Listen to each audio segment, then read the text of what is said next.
protože je tu jediný dostatečně hluboký úkryt pro přežití studené kanadské zimy. Díky této koncentraci jde o největší shromáždění hadů na světě.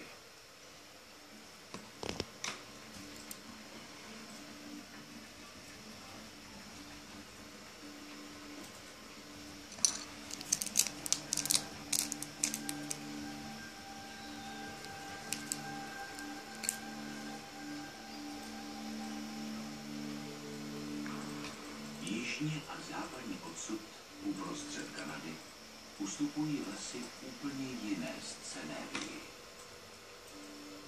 Prérie. Kdysi se tyto rozlehlé travnaté plochy táhly až dolů do Mexika.